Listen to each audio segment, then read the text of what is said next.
I don't want to make too grandiose a claim, but I've done some research with my graduate students on political correctness per se, because we've been interested in the personality predictors of political belief. It really does turn out that you vote your personality far more than you think, because like what you think is that you look at the world and there's a landscape of facts and you view the facts objectively and you derive your conclusions. And the thing is, it doesn't really work that way because there's just too damn many facts, right? And so you can't even really get an unbiased sample of them. What happens is that your personality works as a filtering mechanism so that certain things stand out for you more than other things. And so some things stand out more for the people on the radical left, and some things stand out for people who are liberal, and some things stand out for people who are conservative.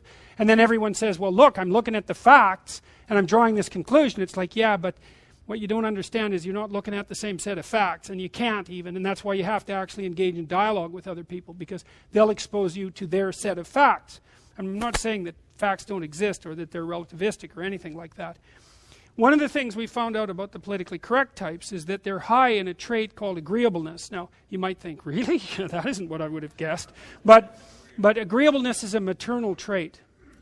And women are higher in agreeableness than men. That's cross-cultural. And that difference really seems to start manifesting itself primarily at puberty. And so agreeableness is likely the trait that stops you from throwing your baby out the window at 3 in the morning when it's had colic for 3 hours and you haven't had any sleep and you're not in very good shape and you just got laid off. It's like it's a very, very tight bonding mechanism. And so what happens, it's primarily driven by what you might describe as compassion.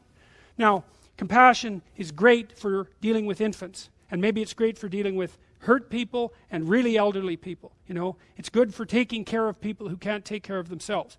But it's not a great doctrine to be building a political system on. And so one of the things that happens with the more politically correct types by temperament is that they suffer from an excess of impulsive compassion. And they assume that if there's an inequitable distribution of anything, that the people who are at the bottom are all victims who should be treated like infants, and that everyone at the top is a vicious snake-like predator. And that's hardwired in some sense. Now, it's a very popular story. It's the fullest story. Yeah, of course. Of course. It's an easy story to sell, and there's some truth in it. But some truth isn't the same as all the truth. And so what you see, at least in part, is undifferentiated empathy. And that's not a virtue. It's not a virtue. You have to think. You can't just feel. You have to think. And, you know, even when you're taking care of kids, part of what you're doing is being compassionate. But if you're too compassionate towards your kids, then you do everything for them. And if you do everything for them, then they grow up useless and they never leave and they hate you and they hate everything else too. It's a bad idea. And so you use compassion judiciously. You know, there's a rule if you're working in a place like a nursing home. And the rule is, it's a harsh rule, do not do anything for the people that you're taking care of that they can do for themselves. And so if they have to struggle to feed themselves, you don't bloody well intervene and feed them.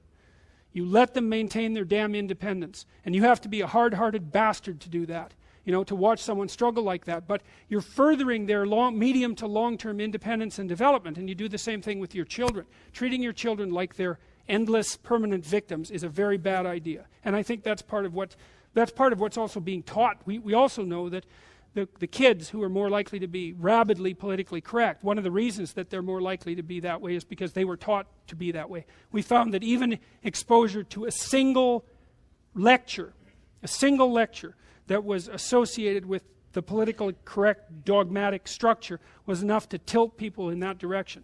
So there's a temperamental proclivity, and then there's failure of education to address that, and then there's the exacerbation and exaggeration by the people who are trying to produce like activists by proxy.